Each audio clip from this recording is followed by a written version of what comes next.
ya guys. Bagaimana pengalihan arus lalu lintas, jalur mana Untuk saja yang besok. akan dilalui sama Sri Paus besok oke. begitu. Ada disiapin sama teman-teman dari Detik Sore. Ya, coba Boleh kita lihat ya. Mana dia? Itu dia. Ini. Jadi jalur yang warna merah nih katanya adalah lintasan yang akan dilalui oleh Sri Paus. Betul. Mungkin sambil kita update juga ya Detikers, kalau di besok itu di hari Rabu 4 September 2024, Paus Fransiskus akan melakukan kunjungan ke Istana Negara ketemu Presiden Joko Widodo. Di hari yang sama juga beliau akan mengunjungi gereja katedral. Nah, jadi mungkin besok akan terpusat atau terfokusnya akan di sekitar Istana Negara dan juga katedral ya. Nah, kemudian di tanggal 5 September 2024, Paus Fransiskus juga akan memimpin Misa Akbar di Stadion Utama Gelora Bung Karno. Misa Agung di Stadion Utama Gelora Bung Karno. Jadi panitia juga sudah mengimbau umat Katolik untuk memiliki tiket dan menyaksikan misa secara live streaming juga bisa ya. Nah, kemudian kita akan update selanjutnya nih seperti apa kegiatannya langsung bersama narasumber kita aja. Nih, paling valid pasti informasinya kalau dari yang satu ini. Yes, kita akan tanya-tanya sama beliau tentang kedatangan Sri Paus Fransiskus yang sudah tiba hari ini di tanah air begitu ya. Kita langsung tersambung sama Romo Aldo dari Keuskupan Agung Jakarta. Selamat sore Romo. Selamat sore Romo. Selamat sore semuanya. Selamat sore Romo. Ini ikut tadi menyambut kedatangan Sri Paus Romo. Saya pengen ikut tapi saya nggak kuat nahan haru ya. Iya benar ya. Benar-benar. Terharu saya ya lihat tadi datang beliau dengan ya capek ya kelihatan sekali mukanya dan penerbangan terpanjang katanya Romo ya. Benar, 13 jam ya dari Vatikan. Dia menyipitkan mata tadi, kayaknya dia kaget dengan terik matahari di Katulistiwa. Tidak seterik di Italia ya. Padahal mungkin kalau kita lihat cuaca suhu di hari ini mungkin lumayan agak adem sedikit daripada kemarin-kemarin ya. Adem sedikit tapi ya you know lah panasnya Jakarta kayak apa ya. Pasti beda gitu. Oke, mungkin kita update sedikit. Tadi kita sempat bahas ya Do ya. Paus ini terakhir datang ke Indonesia tuh kapan sih gitu kan ya. Mungkin boleh diupdate sedikit ke kita kapan terakhir beliau datang ke sini dan juga agendanya seperti apa, Romualdo. Sorry, Paus Fransiskus atau Paus sebelumnya? Paus sebelumnya Paus Romo. Sebelumnya. Kedatangan Paus sebelumnya tuh Santo Yohanes Paulus II. Ya. 35 tahun yang lalu itu tahun 89.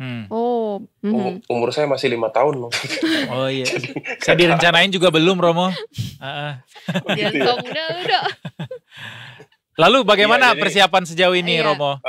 Persiapan kami sudah semua cek akhir. Nih saya lagi di katedral sedang persiapan latihan TV untuk besok. Untuk acara besok sore di katedral. Jadi ini kan real time ya, mereka sedang latihan karena acaranya juga besok persis di jam yang sama 4:30. Paus akan datang ke katedral lalu akan berjumpa dengan para uskup, para romo, para pemuka agama, para suster, katekis, juga para calon-calon romo, semuanya pada ngumpul di sini untuk berjumpa dengan Bapak Suci di katedral. Untuk besok acaranya di katedral apa aja nih? Oh, besok itu jadi kan siang pagi Bapak Suci akan ke Istana Negara ketemu dengan Bapak Presiden dan para diplomatik. Setelah itu akan kembali ke Kedubes Kedutaan Besar untuk makan siang sekalian ketemu dengan teman-teman dia yang merupakan anggota Serikat Yesus ya. Nah, itu semacam tarekat di Gereja Katolik ya, Serikat Yesus karena kan Paus ini tarekat Serikat Yesus. Lalu dia istirahat. Lalu sore jam 3:30 lah dia sudah berangkat dari Kedubes menuju katedral. Acaranya 4:30. Mungkin di katedral itu acaranya cuman 35 menit. Setelah itu dia akan keluar menuju ke gedung di belakang, gedung Geraha Pemuda untuk berjumpa dengan organisasi Scholas Occurrentes. Mungkin untuk informasi, Scholas Occurrentes ini adalah organisasi amal untuk anak-anak sekolah yang kurang mampu, yang butuh pendidikan, ya, dan juga untuk anak-anak sekolah lintas agama yang memang diinisiasi dulu oleh Paus Fransiskus waktu dia masih jadi uskup di Argentina. Dan gerakan ini sudah mengglobal, jadi memang sudah di banyak negara. Dan ini semacam semacam launching untuk pertama kalinya sekolah akan diadakan di Indonesia begitu. Jadi dia akan ke Gedung Geraha Pemuda berjumpa dengan anak-anak tanpa sekat, tanpa batas, dan mereka di atas rencana akan saling berbicara dengan bahasa Spanyol, bahasa ibunya Paus Fransiskus. Gitu. Oke, baik. Setelah itu balik lagi ke Kedubes. Ya, habis itu udah selesai, lalu balik lagi ke Kedubes bermalam, lalu besoknya hari Kamis paginya akan berjumpa dengan para pemuka agama di Masjid Istiqlal paginya di halaman luar, lalu ada tanda tangan deklarasi rencananya. Oh ya, rencananya juga Paus akan turun ke terowongan silaturahmi for the first time. Belum ada orang yang pernah datang ke situ. Ya, karena masih dijaga ketat dan nggak boleh ada yang masuk. Ini Paus Fransiskus kayaknya orang asing pertama yang akan masuk ke dalam. Siapa aja rencananya nanti yang akan bersama dengan Sri Paus di terowongan itu, Romo? Rencana pasti Ketua KWI ya, Monsinyur Anton, lalu juga Imam Besar Masjid Istiqlal, dan beberapa stafnya juga akan turun. Rencana juga akan, ya mungkin Imam Besar akan menceritakan maksud dari relik-relik yang ada di bawah, terus juga apa maksud dari terowongan ini dibuat. Ya begitu. Oke. Saya juga nggak tahu ya karena terbatas, nanti yang boleh ke bawah kan nggak semua. Tapi rencananya seperti itu akan dibicarakan. Romo Aldo, kalau saat ini boleh diupdate ke kita nggak, saat ini Paus Fransiskus lagi ada di mana posisinya, sedang kegiatan apa nih? Karena kan baru tiba tadi siang nih, apakah saat ini memang sedang posisi istirahat kah atau sudah ada agenda atau kegiatan? Lagi bobo kali ya. Istirahat ya. Istirahat ya. Iya, 13 jam loh. Iya. Tapi kalau boleh di-share, Romo, setelah tadi mungkin ada dengar cerita-cerita dari teman-teman yang ikut menjemput begitu, apa respons dari Sri Paus begitu ketika turun kemudian melihat Indonesia terus jalanan di Jakarta, ada cerita-cerita nggak, komentar nggak? Aduh, itu belum ada cerita ya, karena praktis tadi dari bandara sampai ke Dubes dia cuma di mobil, sama sekali nggak turun. Tapi kalau Anda lihat di TV ya, Anda lihat aja tadi bagaimana Paus Fransiskus dari bandara sampai ke Dubes itu dia udah kayak anak preman di sini ya. Jadi tangannya dibuka ya, benar. Dicangkong ya. Iya, terus kacanya juga bening, diturunin semua, santai aja dia, bodo amat kayaknya. Jadi menyapa orang yang tadi juga banyak beredar di media sosial. Pas juga kan dia datang pas istirahat makan siang jam-jam kantor.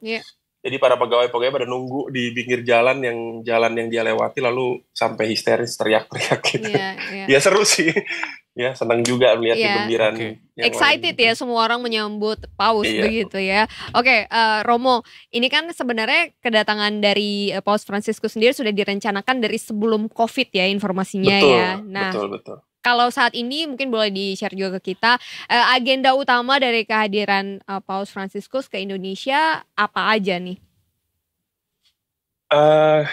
Ini agak sulit ya menjawabnya ya, karena memang agendanya itu jawabannya selalu dari tafsir dari apa yang dia lakukan. Dia nggak pernah bicara terus terang, maksudnya ke sini mau ngapain. Pokoknya dia pengen datang aja ke tempat-tempat yang udah diagendakan. Nah dari situlah kita yang memandang dia datang ke tempat-tempat itulah yang menafsirkannya. Gitu. Misalnya kalau dia datang ke Istana Negara, berjumpa dengan presiden, berjumpa dengan para imam, berjumpa dengan anak-anak sekolah, berjumpa dengan para kaum difabel yang keterbelakangan mental atau fisik, nanti berjumpa dengan para pemuka agama, lintas agama di Masjid Istiqlal. Itu dia cuma datang aja menunjukkan itu, tapi kita yang melihat kan menafsirkan apa artinya. Kalau saya sih sebetulnya saya melihat bahwa Paus Fransiskus ini mau menunjukkan, pertama dia mau menunjukkan Indonesia kepada dunia, ya. Indonesia yang di tengah keberagaman apapun ya di Indonesia kita bisa hidup damai dan harmonis ya. Paling tidak mungkin kalau saya duga ya, menunjukkan kepada bangsa-bangsa yang lagi perang di sana, ini loh lihat, ini ada satu negara yang bisa hidup damai tanpa perang saudara di tengah keberagaman yang besar, di tengah keberagaman suku, ras, etnis, bahasa, agama, tapi mereka bisa harmonis. Nah, Saya sih menduganya itu ya, menduganya itu Baik. untuk menunjukkan kepada bangsa-bangsa di dunia lain. Karena ini mata bangsa dunia kan semua menuju ke sini nih. Iya. Betul. Tapi bicara soal kunjungan apostolik, Romo, apa sih bedanya dengan kunjungan apostolik lainnya untuk kedatangan ke Indo-Pasifik saat ini, Romo? Ada nggak? Kunjungan apostolik itu apostolik itu kan artinya rasul ya. Jadi Paus Fransiskus ini kan kami sebagai orang Katolik meyakini bahwa dia suksesor dari Rasul Petrus. Ya. Rasul itu tugasnya adalah pergi keluar mewartakan Injil. Mewartakan Injil bukan dalam arti buku ya, tapi Injil dalam arti kabar gembira. Ya. Kabar gembira. Jadi pergi keluar untuk mewartakan kabar gembira dari Tuhan. Bahwa semua orang dicintai oleh Tuhan, semua orang dikasihi apapun dia, siapapun dia, martabatnya sama, dimuliakan di hadapan Tuhan. Nah, kunjungan apostolik berarti dia berkunjung sebagai rasul yang taat pada tugas perutusan untuk pergi mewartakan itu. Dan kebetulan dia datang sekarang untuk ke Indonesia membawa harapan, membawa kabar gembira. Ya minimal kita bisa merasakan sekarang orang pada gembira dengan kehadiran dia, paling tidak saya gembira, terharu begitu. Itu artinya kunjungan apostolik sebetulnya. Dan banyak juga yang pada akhirnya memandang kunjungan Sri Paus hari ini ke Indonesia juga sebagai peringatan atau mungkin alarm kembali buat kita bahwa tetaplah hidup dalam kesederhanaan begitu, Romo. Wah iya. Bagaimana ini bisa dilihat oleh masyarakat terhadap apa yang dilakukan Sri Paus ketika sampai, kemudian apa yang tempat yang dipilih sebagai lokasi menginap begitu, kendaraan yang dikendarai, apa yang bisa kita pelajari, Romo? Iya Mas, kesederhanaan itu kan soal pilihan ya. Pilihan itu artinya dia bisa memilih yang lebih mewah, bisa memilih yang lebih hebat, tapi dia tidak memilih itu atas nama apa. Nah, kan pertanyaannya kenapa dia tidak memilih yang lebih mewah, lalu dia lebih memilih pakai pesawat komersil, mobil sederhana ya, mobil biasanya kan pakai yang mobil mewah Mercy anti peluru, tapi dia enggak pakai Innova Scenic Hybrid itu, lalu dengan kaca bening dan buka kaca lagi gitu. Jadi itu, dan menginapnya juga bukan di hotel bintang 5 khusus, tapi di Kedutaan Besar Vatikan dengan kamar yang memang disediakan di sana seadanya gitu. Itu pilihan yang dia buat ya atas dasar apa? Yang jelas pertama yaitu tadi kesederhanaan, dan yang kedua dia mau menunjukkan bela rasanya kepada juga kita, bahwa dia meskipun Bapa Suci tapi dia juga sama seperti kita gitu. Ya, yang juga bisa memilih dan mau bela rasanya mau sama dengan kita yang kita sehari-hari juga mungkin naik mobil biasa, sehari-hari pakai pesawat komersil, sehari-hari pakai dengan kamar yang biasa. Tapi biasanya memang kunjungan lainnya pun juga pakai pesawat komersil ya, Bromo ya? Bukan hanya kunjungan, Mas. Jadi bahkan dia di Vatikan pun nggak mau pakai mobil yang disediakan oleh Vatikan. Dia malah milih Fiat tahun 90-an apa kalau nggak salah. Oh gitu. Bahkan dia biasanya tinggal di istana, di Vatikan, dia nggak mau. Dia memilih tinggal di apartemen tempat biasa kalau ada uskup-uskup datang di Vatikan, kayak rumah transit gitulah istilahnya. Jadi uskup-uskup dari luar negeri datang ke Vatikan, tinggal di situ. Nah, Paus ini nggak mau tinggal di istana yang khusus dia, tapi dia maunya tinggal di rumah transit itu.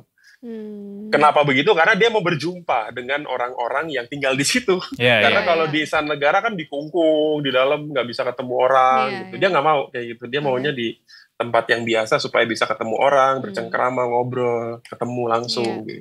Berarti kehadiran beliau ini benar-benar sesuai begitu ya dengan temanya, yaitu iman, persaudaraan, dan juga bela rasa ya, Romo. Bela rasa, betul. Tahu aja nih tadi. Namanya juga wartawan, Romo. Romo, tanya ini juga dong, kan apa tadi ya, jadi lupa deh gue. Ini kan persiapan ini juga tidak selesai 1-2 malam ya, Romo ya. Ini persiapan yang dilakukan oleh teman-teman pasti ini sudah sangat banyak begitu, mulai dari hampir 4 bulan nih, 5 bulan. Iya, sebelum sampai datang hari ini gitu. Boleh cerita dong cerita-cerita menarik mungkin yang bisa di-share ke kita, bagaimana perjuangan dari teman-teman hingga sampai bisa menyelenggarakan agenda ini, Romo? Iya, jadi memang ceritanya pertama-tama waktu ada kepastian bahwa Paus akan datang, langsung ya konferensi wali gereja Indonesia itu uskup-uskup semua langsung membentuk panitia. Saya juga tidak menduga bahwa nama saya akan ditaruh di situ sebagai wakil koordinator media. Pokoknya tiba-tiba ada surat lah nama saya dari sini gitu. Lah ya udah kan nggak mau terus lihat jajarannya, wah jajarannya itu udah wah pokoknya ini orang-orang hebat semua lah. Itu pakai seleksi apa ditunjuk langsung? Ya saya nggak tahu bagaimana menyeleksinya, tapi tiba-tiba nama itu udah ada dengan diketuai oleh Pak Yonan. Kita tahu Pak Yonan siapa ya. Gitu. Jadi lalu saya lihat nama-namanya juga kebanyakan ada mantan menteri, mantan staf ini dan sebagainya. Bahkan ketua bidang media itu adalah Pak Lili Utama, ya, CEO-nya Kompas. Jadi, ya itu lalu kita persiapan rapat tiap minggu. Pertamanya cuma dua kali sebulan, lalu menjelang bulan Agustus tiap minggu. Bahkan ada rapat-rapat dadakan yang tiba-tiba muncul dan semuanya fokus pada pekerjaannya masing-masing. Sampai detik ini sih overall semuanya bisa berjalan dengan lancar, semuanya on schedule. Ada ya kita biasalah teman-teman tahu banyak yang belum tidur juga. Yang paling berat apa persiapannya Romo? Yang paling berat itu kalau dari sisi saya ya. Paling challenging lah kalau nggak mau dibilang berat gitu. Challenging itu mengatur ini. Karena media-media ini kan banyak sekali ya yang mau meliput nih ya. Tentunya. Banyak banget bagaimana caranya mengatur mereka supaya bisa mengcover semua event. Tapi kan masalahnya di semua tempat itu tempatnya terbatas tuh Mas Mbak. Kayak dijatahin misalnya di katedral ya di bawah cuma bisa 17 orang, bisa di atas cuma bisa 21, di luar cuma bisa 30 sampai 40 orang, sedangkan yang daftar itu 700 media, bayangin gimana cara kita supaya adil, teman-teman media semua senang, bisa dapat konten yang mereka butuhkan, tapi sementara tempatnya terbatas. Nah gitu, jadi ya kita harus memprioritaskan, misalnya kita memprioritaskan media-media asing yang udah datang jauh-jauh, ngurus visa, ngurus macam-macam, transportnya susah, ya kita prioritaskan mereka lah, udah jauh-jauh lah gitu. Kalau teman-teman di sini kan bisa saling sharing gitu, berbagi sama yang bisa ngambil konten deket-deket gitu. Bisa kita saksikan live streaming juga ya Romo ya? Iya, live streaming bisa. Kita kan pakai sistem TV pool ya Mbak ya, jadi kita udah bagi konsorsium, jadi TV-TV mana yang bertanggung jawab untuk cover di masing-masing area event, lalu nanti akan di-submit ke media center di pusat di Mandarin Hotel. Lalu nanti baru ditembak ke semua arah. Jadi itu termasuk dari situ juga akan dikirim ke Eropa lewat Eurovision dan seluruh dunia. Jadi gambar yang tadi pagi itu sudah sampai di sana. Tersiarkan ke seluruh dunia ya. That's why ini sangat penting buat Indonesia untuk bisa memastikan acara ini, agenda ini bisa berlangsung dengan baik gitu Romo ya. Betul sekali. Iya. Sama soal ini Romo mobilisasi, kan ini mobilisasi umat juga banyak yang akan nanti ikut hadir ke misa begitu. Ada dari berbagai macam daerah di Indonesia, bahkan katanya ada yang berjuang nyebrang sungai lah, menempuh perjalanan di hutan berapa lama lah, banyak kayak gitu-gitu katanya. Untuk datang ke Indonesia, ke Jakarta gitu ya. Untuk menghadiri misa tersebut atau bertemu atau melihat Sri Paus secara langsung gitu. Gimana Romo, ada yang bisa di-share ke kita nggak? Iya, saya kira ya, saya nggak tahu persis, tapi saya kira kalau acaranya sudah hari Kamis, pasti yang dari daerah-daerah di pelosok-pelosok pasti sudah sampai di sini. Sudah ada cari penginapan di sekitar sini ya. Bahkan di tempat saya tinggal, di gereja tempat saya tinggal ada 3 orang Romo yang menginap karena tempat saya dekat dengan GBK ya di daerah Cikini situ. Jadi ada gitu. Jadi pasti sudah datang, dan jangan lupa nanti mungkin ada yang nonton juga di sini, jangan lupa dibawa gelangnya.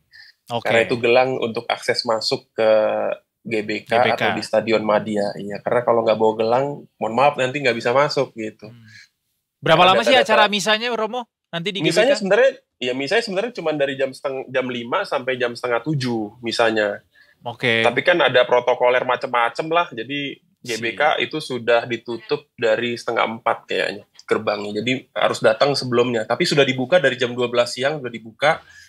Jadi umat sudah bisa masuk. Tapi dari jam 12 nanti akan ada acara-acara macam-macam untuk pengawal. Ada nyanyi, ada putar video, mungkin ada acara doa bersama untuk supaya umat di sana ditemani untuk mempersiapkan diri mereka menyambut kehadiran Bapak Suci. Baik. Gitu. Kalau untuk kegiatan selanjutnya nanti setelah dari Indonesia kan ada beberapa negara lain juga akan dikunjungi. Apakah ada perwakilan dari Indonesia yang juga akan tetap ikut sampai mengantarkan lagi ke kembali ke Vatikan begitu? Atau gimana? Kalau itu nggak ada. Oh ya. enggak ya. Jadi kita cuma nganter nanti sampai di airport Soekarno-Hatta aja, lalu kita dada gitu, Paus hati ya ke Papua Nugini, Port Moresby. Tapi kan kita memang di media ada perwakilan 2 media dari Kompas 1, dari Rakyat Merdeka 1 yang ikut penerbangan Paus dari Roma ke Roma. Jadi 2 teman kita ini dari Roma, Indonesia, dan Indonesia ke Papua Nugini, Timor Leste, balik mengawal ke semuanya Singapura. Iya, harus ikut karena syarat dari pers Vatikan kalau mau ikut penerbangan bareng dengan Bapak Suci harus ikut satu paket. Jadi nggak bisa. Beruntung sekali wartawan itu. Saya sampai Indonesia aja gitu, ntar saya turun nggak bisa. Jadi harus sampai selesai gitu ya. Itu sama wartawan yang ditunjuk aja kayaknya Romualdo ngiri deh. Karena ngikut terus ya. Aduh, nggak ada yang mau bayarin saya, mas, itu mahal bayarnya. Nggak bisa tiba-tiba jadi wartawan dadakan lagi ya Romo ya. Iya lagi. Oke, baik. Terima kasih banyak Romo atas informasinya. Tapi satu pertanyaan terakhir deh Romo, untuk teman-teman nanti akan mungkin berkesempatan melihat secara langsung Sri Paus begitu, atau mungkin ingin melihat langsung, ada saran nggak, atau ada himbauan kah untuk para teman-teman yang akan nanti mungkin berencana melakukan hal tersebut? Apa ya? Saya akan bilang nikmati momen-momen ini. Ya, pandang betul-betul ya. Jadi benar-benar diresap karena nih 35 tahun kita nggak tahu lagi siapa yang akan datang ke sini, apa kita masih hidup apa udah nggak ada, kan kita nggak tahu gitu. Ini momen-momen langka, jadi syukuri, nikmati momennya, dan simpan rapi-rapi memorinya, dan kalau bisa bawa semangatnya dia dalam hidup orang-orang yang datang, teman-teman yang datang. Kalau dia hari ini datang ke sini mau membawa kegembiraan dan harapan, semoga rakyat-rakyat umat-umat yang datang juga tertular kegembiraan itu dalam hidupnya, selalu memiliki harapan juga dalam hidupnya, meskipun situasinya kadang-kadang tanpa harapan, tapi tetap berharap, tetap berjuang, tetap punya rasa keyakinan bahwa kalau Paus aja yang sudah tua begitu mau bela-belain datang ke sini, ya masa kita kalah gitu kan untuk berjuang dalam hidup gitu. Amin. Semoga ya. Jadi bisa ngademin dikit situasi yang panas habis pemilu, di dalam masa pilkada juga. Kemarin juga demo-demo rame-rame kan. Demo-demo juga. Mudah-mudahan adem lagi gitu ya. Terima kasih banyak Romo atas waktunya. Sukses untuk setiap acara yang akan dilaksanakan. Lancar-lancar buat besok gitu ya. Sehat selalu buat semuanya. Terima kasih. Siap, salam dengan teman-teman yang lain. Terima kasih banyak Romo. Selamat sore. Selamat sore.